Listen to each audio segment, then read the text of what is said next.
again, umuwi ako last week, tapos bumalik ako, sabi ng anak ko, sira na raw yung computer niya. Di ba? So, he wants to buy a new one. Check ko naman dashboard ko, after a week, may 100,000. Anak, bili ka na.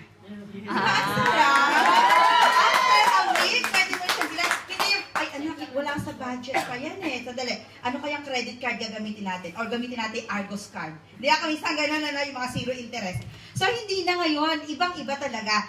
So, ngayon, kita nyo pa iba-iba yung mga naging topic ko. Dami yung masarap na bida kasi excited na. Although we believe, still strongly believe that the only financial freedom na makakamit mo yung financial freedom, is through business. At isa po yan sa, hindi ko ina-idol, kundi tiningala ko is yung ate ko. Talagang tuwing uuwi ako, abroad ako pero ako yung poor. Diba? Sila kasi, they belong to a business world. Uuwi ako, di ba, mag-iipon ka, bili ka ng DKNY na bag, di ba? Baba ka ng airport, susundin ka nila, naka-DKNY ka naman kunwari, naka-DKNY ka din na relo, Tapos yung sasalubong sa'yo, naka-Gucci, ay nahiya naman yung bag ko sa kanila. Di ba? Tatago mo ngayon. Kasi parang 100 pounds lang yun, parang 7,500. Yung Gucci nila 60,000 eh. Tatago mo na lang, di ba? So, sila pa yung manlilibre sa'yo. Ikaw yung nasa abroad. Ililibre ka nila, ikakain ka nila sa labas. Sila magbabayad ng hotel mo. Hali ko, ano ba ito? Parang ang poor ka naman. Hanggang isang araw, sa Facebook, nakakita po ako ngayon yung products. Dahil that time, that was February yata ako in-start na inawitan ni May. Kasi pauwi kami ng July. So, kailangan natin pumuti. Di ba? Kasi pag uuwi ka, kailangan maputi ka eh. Kailangan, tanggapin nyo yan, di ba? Kasi yung isa namin kasama yung estudyante na uuwi, sabi niya, Ate Geng, alam mo, naiinis ako nung umuwi ako, sabi niya. Kasi sinilip daw siya ng mga kapitbahay nila. Sabi niya, ay na ba si Gladys? Ay na ba si Gladys? Ay, ba't parang walang nabago?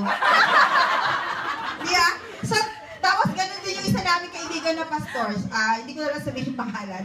Umuwi, sabi niya, ay, Tito, bakit ang itim mo pa rin? Di ngayon, takot ka ngayon, maitim po talaga ako.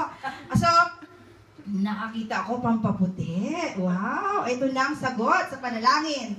Tapos, pampaputi din sa mga nakatago. Ayan, so hindi ko na sabihin ko ano yung pampaputi sa nakatago ko. And then, Facebook ko si May, parang ganun, no? Gusto kong bumili. Sabi naman niya, Ate Reggie, actually, we're looking for leaders sa Manchester. Narinig niyo na po ba yun sa Manchester? Ay, alam mo, May, ayoko na. Nanggaling na ako sa mga ganyan. Networking na naman yan. Hindi po, Ate Reggie. Diba? Ganun kasi siya magsalita malumanay. Okay lang po, Ate Reggie. Kent pa siya galing. Di, ang layo-layo, mag-waste lang siya talaga ng time. So sabi ko, bibili lang talaga ako, May. And then she insisted pa rin, nangulit pa rin siya. Sabi niya, Ate Reggie, okay lang po na mag-travel kami. And then pag ayaw nyo, di, bilhin nyo na lang yung gusto nyo. Tapos sabi niya, sige na nga, pagbigyan ko na nga, ito, kababayan ko siya. And, ano pa yon? Schoolmate ko siya. Yan. Magka-batch kami actually ni May eh.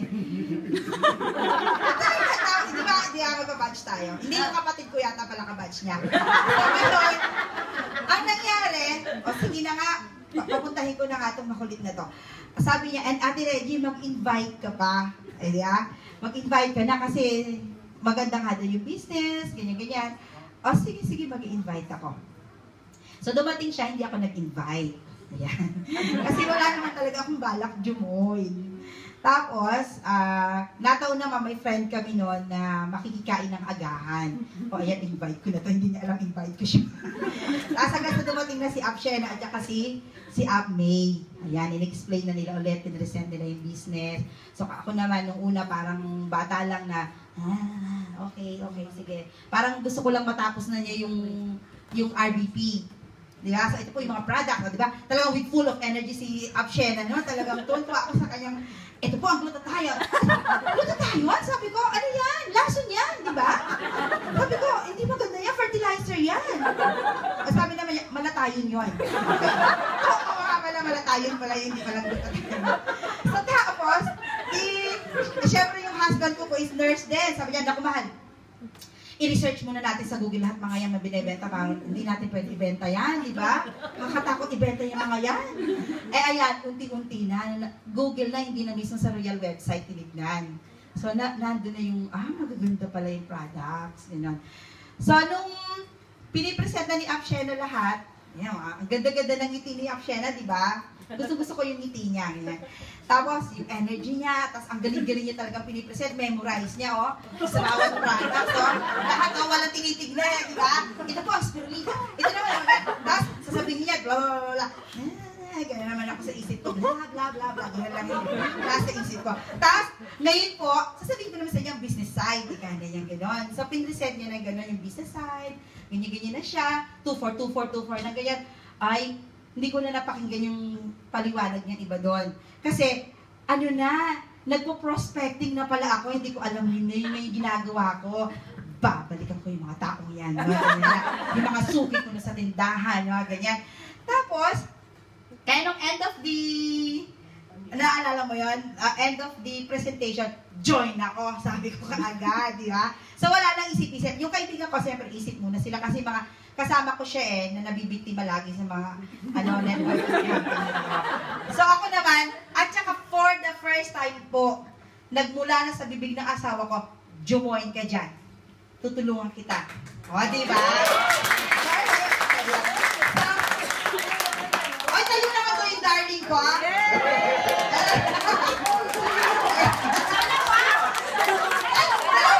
Ay, isa lang! Sino ba yung tumayo? Jack? Jack? Lihim lang yan. Ay, gusto nila shy siya. Eh, hindi. Gusto mo ba? Ayaw. Tapos sabi niya ako na first time, tutulungan daw niya ako. So sabi ko, wow, kakaiba to, kinilibutan na ako. Baka akala nyo, for the first time, alam niyo po yung taong in love? Hindi ako na in love sa kanya ulit. Ang ibig ko sabihin, yung tapos alam mo nang, he's the one, di ba? Sa mga lalaki naman, she's the one, ito na talaga. Sa mga binata, di po ba, gano'n yung, siya na talaga yung nakatalaga sa akin, mapapangasawa ko. Di ba ganun po yung nararamdaman nyo? So, ganun po yung naramdaman ko sa Royal. Kinilabutan ako, tapos nangarap na ako, na-awardan ako, magro-Royal Blue ako, ang sexy ko. Yes! Alisin niyo yung sexy, hindi nangyari yan. Pero nangyari ko yung, di ba chichilap yung mga damit ko doon? Ganda! Sa department store. Oo, sabi niya, pasan ka, pauwi na ako bukas, sa Debenhams ako. Talagang inaano ko, lahat po, parang 1 week ako naghanap ng gown. Kailangan, it's the best. Ayun na rin, yung parang, pag nakita mo yung gown, siya na, kaway din sa gown. So, ganun din yung Royal. Yun din po yung naramdaman ko sa Royal. Siya na, sabi ko, ito na yung matagal ko nang kiniklaim. Naniniwala po kayo sa mga promises ng God? Sa Jeremiah, hindi ba nakita niyo yun? Sabi nga, Jeremiah 29:11, for I know the plans I have for you, plan to prosper you, not to destroy or harm you. Plans to give you hope and a future. Kaya yung sabi ko, paniniwala ko, yung paghihirap na yan, hindi plano ng Diyos yan. Yung paghihirap na yan, dala nating mga tao yan. Di po ba? O, palakpakan naman natin Diyos. Ayan. Actually, nasa prayer meeting po kayo. Ininit ko lang kayo sa Royal. Ayan. So, praise the Lord. Ayan, marami tayong mga ka-praise the Lord, ano? So, kinlaim ko po yun, mula pa noong mag-asawa kami, sabi ko, alam ko. At yung asawa ko po, pag medyo nadadown ako, kasi we came to a point, we became, yung financial, mess, dahil nga sa mga businesses na sinalihan ko. Pero sabi nung husband ko, there's a way out. Sabi, paano? Mag-duty ka na, mag-duty, yun ang way out. Mag-extra night ka, mag-70 hours ka, 72. Meron pa ba? 54? Meron pa ba hours na ganun sa mga nurses? Yun ang only way out. Sabi ko, pero gagawin mo ba yon? Yung anak mo naglalakihan pa lang. Of course, sa akin kasi priority ko family. Di ba? So, yung mga bata. So, yun na lang ba ang magiging way out? Yung i-stress namin sarili namin, tapos uuwi kami, mainit ang ulo? Or yung mga bata, konting kibot lang, mabubwisit ka? Kasi stress ka sa work? Or bibili ka na lang ng take away? para may maipakain sa kanila. Ay, nakakaluha naman yun, di ba? So, pero sabi niya, basta mahal, merong way out. Mananalo tayo loto. O sige, linggo-linggo, sumaya tayo loto, hindi na kami nanalo. So, sabi ko, ano kaya yung way out na yun? Hanggang sa yun na yun. Sabi ko, ito na. Ito na nga yung sinasabi ng Lord. Sabi kasi niya, basta ang alam ko mahal, makakabili ako ng magandang sasakyan. Sabi ko, may nagsabi nga sa amin, yung kotse namin, sasakyan daw ng ano. Hindi ko sabihin ba sa akin daw na rin. Di ba?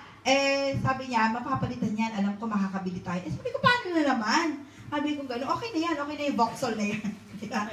So, nalaman ko yun na po siya. At na yun, nag-prospecting na ako sa isip ko hanggang sa, that was Saturday ba, Apshen, ano? Saturday kayo po, hindi mo na maalala. So Saturday yon, umuwi din sila, balikan din sila. So, Sunday, hindi na ako makatulog. Actually, pag ganun po yung nangyari sa inyo, once na narinig niyo yung royal, sign na po yon. Sinong hindi nakatulog nung narinig nila yung royal? Ay, yung iba po nakatulog? Etong pa-RBP ulit kayo. Kasi hindi nyo naiintindihan yun. Hindi nyo talaga naiintindihan pag gano'n. So, hindi na ako makatulog. Sige, excited na ako. Alam ko talaga, mangyayari siya. Ito na siya. So, nag-ano na ako, kinabukasan,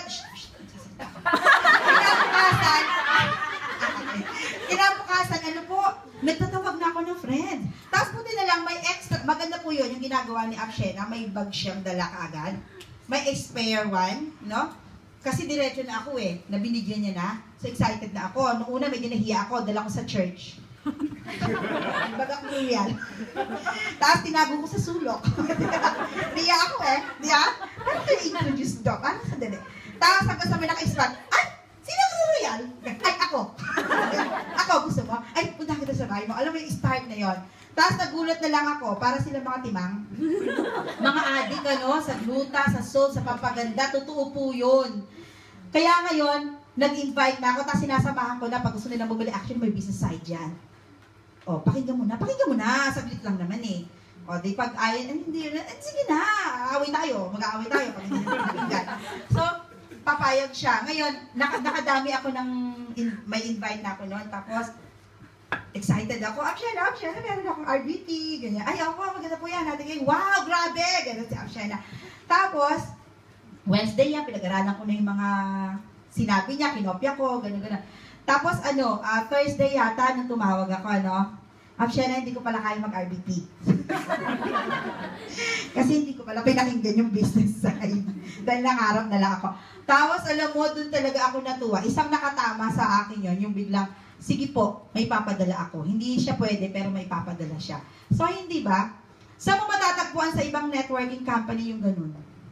Wala, di ba? Kasi yung mga pinagdaanan ko, ititrain ka, and then bye-bye, bahala ka na dyan. Dito po, hindi. Tapos, sabi niya si Ron, ay, lalaki? Lalaki papadala? Eh, hindi naman pala masyado. Kaya,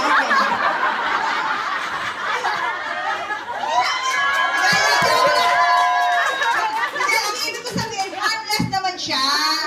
Harmless. Kaya naman, Tagalog yun, pero sa English, harmless.